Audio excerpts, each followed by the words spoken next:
Сәлеметсіздер ме, құрметті менің тыңдармандарым.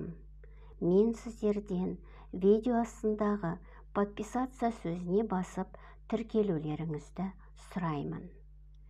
Бүгінгі біздің ертегіміздің аты «Жамандық неден болады?» Ертеде орманда бір кісі оңаша өмір сүріпті. Өзі бір дана екен. Аң-құстың тілін үйреніп біліпті.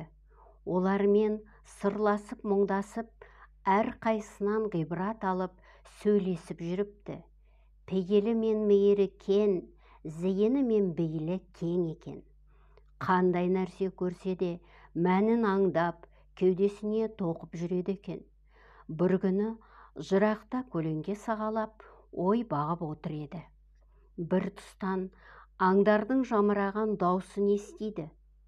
Бұл не кеңес, бұл не дау деп жақындап барып құлағын түріпті.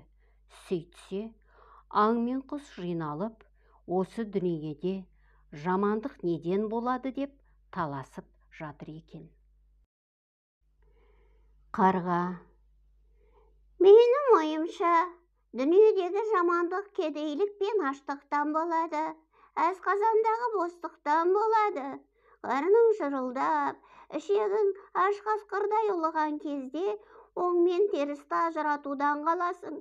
Сөйтіп бек адасып, басыңа сан бәле табасың. Жер бетін топан су басқанда, Нұх пайғамбар маған сенім артып, жайлы жер тауып кел деп жіберіп еді. Қуғылқын шыдатпай өлексеге ауыз салдым. Жей беріппін тойына, уәдем қалды жайына. О заманда сұлулығым тауыстан, өңім аққудан әппақ құс едім. Бір мезетте даусым зорайып, қауырсыным қарайып, ұсқынсыз мақұлыққа айналып шыға келдім, деді. Осы жерден сөзге көгершін араласты. Әй, қарға, мен сенімен келіспеймін. Бұл сөзіңді орынсыз деп терістеймін. Жамандық аштықтан болмайды. Оның түбірі сүйіспеншілікте жатыр. Махаббат соғыр сезім тудырады. Содан барып әр бәлеге ұрынады. Озалда Адам ата мен Хауа ананың жалғыз ұлы болыпты. Екеуі сол бір ұлдың құлы болыпты. Сәбейін жақсы көргендері сонша, екеуі бала менікі, мен ұстаймын деп таласып қалатын, қызғанышы күйдіріп, ұрысып қалатын. Сөйтіп, махаббатына селкеу түсті, сезімдеріне бүркеу түсті. Үйде мәнсіз жанжал көбейіп, бір күні Тәңірісі оларға ренжіп, балаларын көгершінге айналдырып жіберді, деді. Сөзге жылан кірісіп: көгершін, сен не білесің? Қайдағы мен жайдағын айтып, болмашыға егілесің. Жерге түспей, жел қуалап ұшасың. Жердегі тіршіліктің мәнін қайдан ұғасың? Мен сияқты аң біткеннің аяғының астында ирелеңдеп өмір сүрсең көрер едің. Жамандық ашу мен ыза кектен туады. О заманда басымда бағым, астымда тағым болды. Ақ дегенім алғыс, қара дегенім қарғыс еді. Пейіште шалқып жүредім. Бір күні ібіліс келіп азғырды. Мақтауымды асырып, нашарымды жасырып, нәпсімді әбден қоздырды. Майда тілмен үгіттеп, ақылымды жылы сөзбен тоздырды. Адам ата мен Хауа анадан кек алуға көндірді. Залымның тіліне ердім.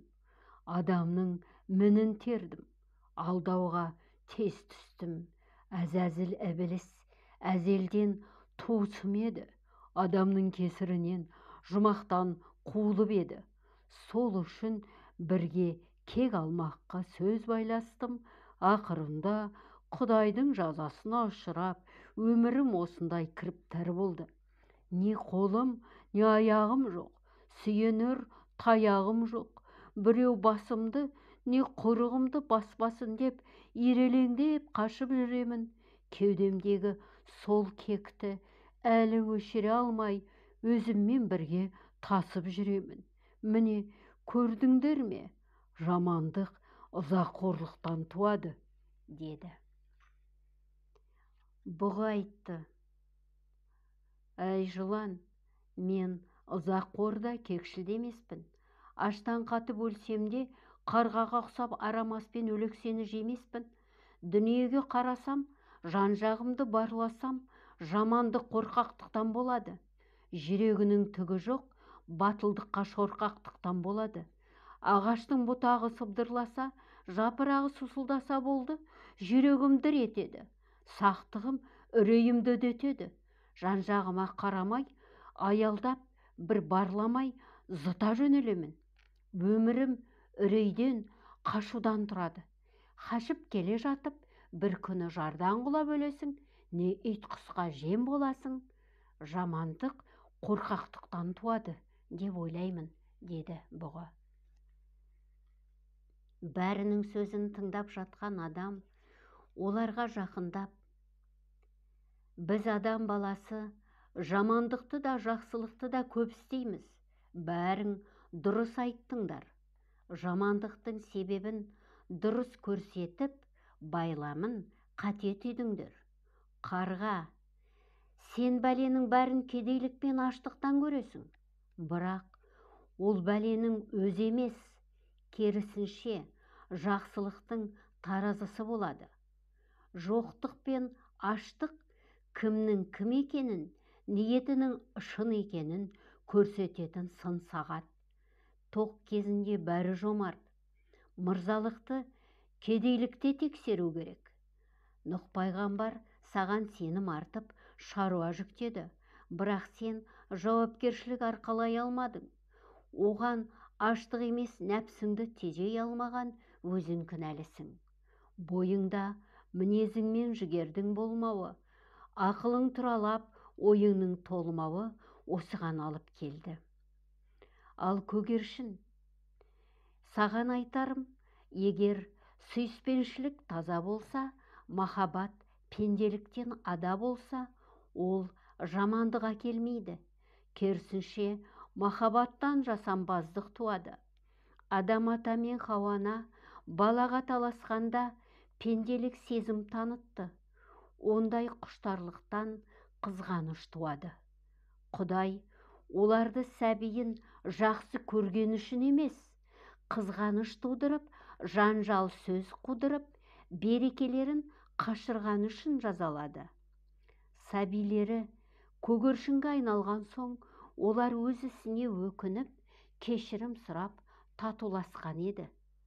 Содан бастап, жанжалдасқан ерлі зайыпты көгершінге қарап, тәлім алсын деген тәмсіл қалды. Сол сияқты, ашу мен ыза, қорқақтық пен жалтақтық жамандықтың өзі емес, ол жүректің кірлеуінен, надандықтың сүрлеуінен, ойсыздық үстем құрып, арсыз сөздің бүрлеуінен туатын салдары ғана, деді.